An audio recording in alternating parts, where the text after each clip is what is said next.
আজ আপনাদের শোনাবো এই তরুণ আর তার পাশের বাড়ির চাচির রোমাঞ্চকর প্রেমের গল্প। এক নিষিদ্ধ কিন্তু মধুময় ভালোবাসা যা হৃদয়ে ছুঁয়ে যাবে। বাংলার এক ছোট্ট সবুজ গ্রাম পলাশপুর, চারদিকে ধান ক্ষেত, পাখি ডাক আর মাটির রাস্তার ধারে তাল গাছ, খেজুর গাছের সারি। এই গ্রামে সদ্য কলেজে ভর্তি হওয়া এক তরুণ, নাম তার ইমরান। পড়াশোনার পাশাপাশি সে মাটির ঘরে মা বাবার সঙ্গে খুব সাধারণ জীবনযাপন করে। ইমরানের বাড়ির চারপাশে থাকেন সামিউল চাচা, যিনি ঢাকায় চাকরি করেন। মাসে একবার ফিরে আসেন গ্রামে।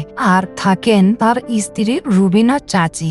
বয়স বড়জোর 28-29 হবে, কিন্তু রূপে গুণে যেন গ্রামের রানী। তার দিকে একবার যে তাকাবে সেই সেই রুবিনা চাচির প্রেমে পড়ে যায়। তো চুলের খোপা, মুখে মাধুর্য আর গায়ে হালকা তুলসী সবুজ শাড়ি।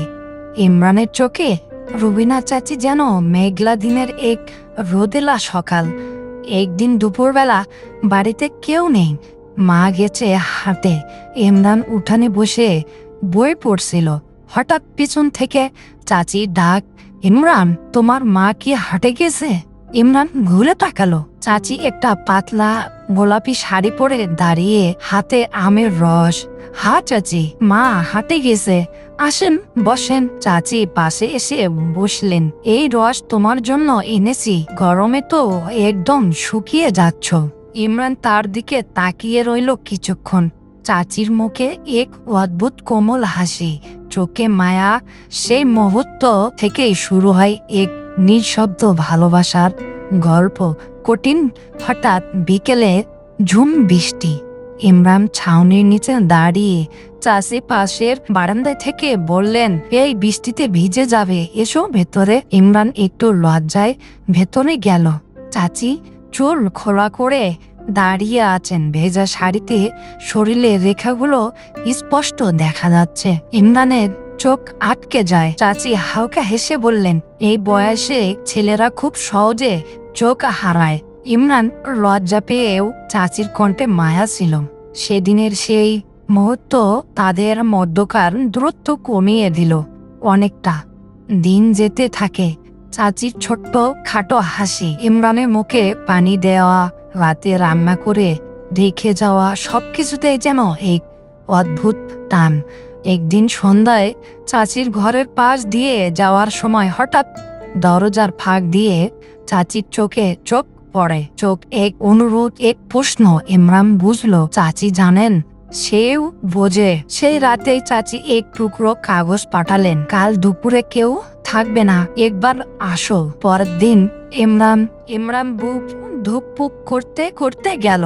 চাচি একা ঘরে। ঘরে ধূপ জ্বলছে, হালকা আলো। নরম কণ্ঠে চাচি বললেন, তুমি কি কখনো কাউকে এমন করে চেয়েছ? ইমরান চুপ। চাচি ধীরে এসে তার মুখে হাত রাখলেন। আমার জীবনটা কাগজের মতো, ভাঁজ খুলে শুধু শূন্যতা। তারা একে অপরকে জড়িয়ে ধরলো, আদর করলো। প্রথমবার চাচির গায়ে নিজের বুকের ধূপ পোকানি শুনল ইমরান। সেই সুন্দর শুরু শীতের নয়, আত্মার মেলবন্ধন হয়ে গেল। কিন্তু সমাজ তো সহজ নয়। লোকের চোখ রঙিন, মুখ বিষাক্ত। একদিন গ্রামে কথা ছড়িয়ে পড়ল চারদিকে, চাচির আচরণ নাকি অস্বাভাবিক। চাচা হঠাৎ ফিরে এলো ঢাকা থেকে। রুবিনা চাচি যেন বদলে গেলেন, চোখে বিষণ্ণতা। ইমরান বুঝে সে সম্পর্ক আর আগের মতো রাখা যাবে না। কেন? চাচা এখন ঢাকা থেকে বাড়িতে ফিরে এসেছে। বেশি চাচির সঙ্গে মেলামেশা করলে চাচা বুঝে যাবে। এই জন্য সে আর বেশি চাচির বাড়িতে যাওয়া আসা বন্ধ করে দিল। তো এক রাতে চাচির বারান্দায় গিয়ে বলল, চাচি, এই সম্পর্কটা সমাজে টিকবে না। চাচি বললেন, আমি জানি, কিন্তু ভালোবাসা কি সমাজ দেখে জন্মায় চোখে জল আর শেষ আলিঙ্গন। এরপর রুবিনা চাচি গেলেন ঢাকায়, আর ফিরে এলেন না। ইমরান কেবল তার বারান্দায় দিকে তাকিয়ে থাকতো সন্ধ্যায়, যেন রুবিনা চাচি তাকে সন্ধ্যায় ডাকবে। সে ফিরে ফিরে চতুর্পাশে তাকাতো, যেন একদিন হয়তো সেই চাহনি আবার ফিরে আসবে। বছর 5 পর একদিন পোস্ট অফিসে এক চিঠি পেল। ইমরান, আমি ভালো আছি, জানি তুমি ভুলে যাওনি আমি তোমার মধ্যেই বেঁচে আছি রুবিনা। ইমরানের চোখে জল। সে জানে কিছু ভালোবাসা মাটি স্পর্শ করে না, আকাশেই ভেসে থাকে চিরকাল।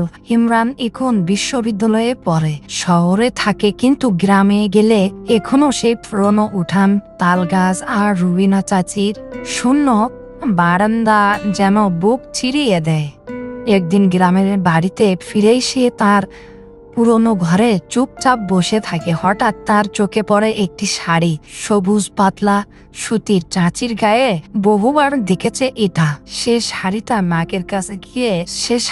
মাকের কাছে নিয়ে যায়। পুরনো সেই গন্ধ, তুলসীর মতো মিশে থাকা চিরচেনা গন্ধ, যেন রুবিনা চাচি নিজেই ফিরিয়ে এসেছে। ইমরান চুপচাপ কান্না করে, কেউ দেখতে পায় না, কিন্তু সেই কান্না ছুঁয়ে যায় চিত্রের বাতাসকেও।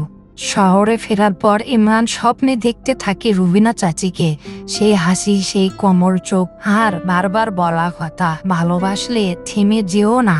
একদিন রাতে স্বপ্নে সে দেখে চাচি বসে আছে বারান্দায়, বলছে, ইমরান, তুমি ভালোবাসা পেয়েছ, ছুঁয়ে দেখেছ, এখন বাঁচো, ভুলে যেও না আমি আসি। ইমরান সকালে উঠে একদম সুতব্ধ। বোঝা যায় কিছু মানুষ আমাদের ছেড়ে যায় না, স্মৃতির এক অদৃশ্য বৃত্তে ঘুরে ফিরে থাকে। একদিন গ্রামে এসে ইমরান হঠাৎ খুঁজে পায় রুবিনা চাচির পুরনো ট্যাঙ্ক, ভেতরে ছোট্ট ছোট্ট জিনিস, একটা সুই, কিছু পুরনো চিঠি আর এক খামে নাম লেখা, ইমরানের জন্য। যদিও কখনো ফিরে আসে চিঠিতে লেখা, ইমরান, আমি জানতাম একদিন তুমি এই ঘরে ফিরবে। তুমি একমাত্র মানুষ যার চোখে আমি নিজেকে চিনতে পেরেছি। তুমি আমাকে বাঁচিয়ে দিয়েছিলে, যদিও সমাজ আমাকে ছেড়ে ফেলে দিয়েছে। ভালো থেকো। আর এক জীবনে যদি আবার দেখা হয়, আমি তোমার কিছু হব। মায়া নয়, সত্য। ইমরান চিঠি বুকে চেপে ধরে দু চোখ বেয়ে নেমে আসে অতল কান্না। বছর কয়েক কেটে যায়। এক বর্ষার রাতে ট্রেনে গ্রামের দিকে ফিরছিল ইমরান। হঠাৎ এক স্টেশনে এক মহিলাকে দেখে তার বুক ধক ধুক করে ওঠে। শাড়ি পরা, হালকা চোখে কাজল, কিন্তু মুখে কিছু কষ্টের ছায়া, ঠিক যেন রুবিনা চাচি। সে ট্রেন থেকে নেমে যায়, ছুটে যায় মহিলা পেছনে। চাচি, চাচি, আপনি? মহিলা একটু ঘুরে তাকান, চোখে জল। ইমরান। তারা অনেকক্ষণ চুপ। তারপর চাচি ধীরে বললেন, আমি এখন আর সেই রুবিনা নয়, আমি এখন এক ব্যস্ত শহরের একজন যে ভালোবাসা ভুলে থাকতে শিখেছে। ইমরান তার হাত চেপে ধরল। ভুলে থাকতে শিখেছি মানে? আমি তো প্রতিদিন তোমাকে ভালোবেসেছি চাচি। আজও। একটি দীর্ঘ নিঃশ্বাসের পরে চাচি বললেন, তবে এসো, বাকি জীবনটুকু না হোক এই বৃষ্টির রাতটুকু তোমার হয়ে থাকি। রাত্রে তারা একটা ছোট্ট রেস্ট হাউসে উঠল। খুব সাধারণ মাটির ঘর, যেন অতীত ফিরে এসেছে। চাচি বললেন, তোমার শরীরের গন্ধ এখনো আগের মতোই, ঠিক যেমন ছিলে সেই দুপুরে। ইমরান তাকে জড়িয়ে ধরিয়ে বলল, তুমি চলে গেলে আমার বুকের ভেতর একটা গর্ত থেকে গেল। চাচি বলল, আমি ফিরেও এসেছি শুধু তোমার এই বুকের গর্তে থাকার জন্য। সেই রাত চির স্মরণীয়। তারা একে অপরের শরীরে, হৃদয়ে, ভালোবাসায় আবার গেঁথে গেল। সকালে ইমরান ঘুম ভাঙল একাকী। পাশে কোনো রুবিনা নেই। সেই টেবিলের উপর একটা চিরকুট। আমি শুধু রাতের অতিথি ছিলাম, দিনের আলোর জন্য আমি তৈরি নই। ভালো থেকো ইমরান, তোমার রুবিনা। বৃষ্টি ভেজা সেই রাত ছিল যেন সময়ের বাহিরে।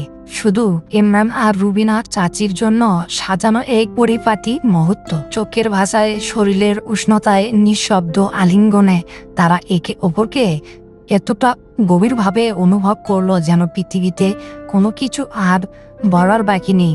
রাত শেষে চাচি বলেছিলেন, একটাই কথা, ভালোবাসা মানে সব পেতে নয়, মাঝপথে ছেড়ে যাওয়াও এক ধরনের প্রেম। সকালে সূর্য উঠেছে, পাখি ডাক, ট্রেনের হুইসিল, নতুন দিনের সারা, সব কিছুর মাঝেও ঘরে শুধু নিঃসঙ্গ ইমরান। রবিনা চাচি নেই ঘরে। টেবিলে রাখা একটি কাগজে হাতের লেখা, ইমরান, তুমি আমার জীবনের সেই অধ্যায় যা আমি কাউকে পড়তে দেইনি, কেবল অনুভব করেছি। তোমার ভালোবাসা আমাকে নতুন করে বাঁচতে শিখিয়েছে, কিন্তু আমি জানি সমাজ আমাদের মেনে নেবে না। তোমার সামনে বিশাল জীবন, অনেক সুযোগ, অনেক আলো। আমি সেই আলো নই, আমি এক রাতের অতিথি যে কেবল তোমার মনের বারান্দায় এসে দাঁড়িয়েছিল একবার। ভালো থেকো ইমরান, আমার জন্য নয়, আমাদের সেই এক রাত্রির জন্য। তোমার রুবিনা। ইমরান চিঠিটা বুকের মধ্যে চেপে ধরে, তার ঠোঁটে এক মৃত হাসি, কিন্তু চোখে কান্না।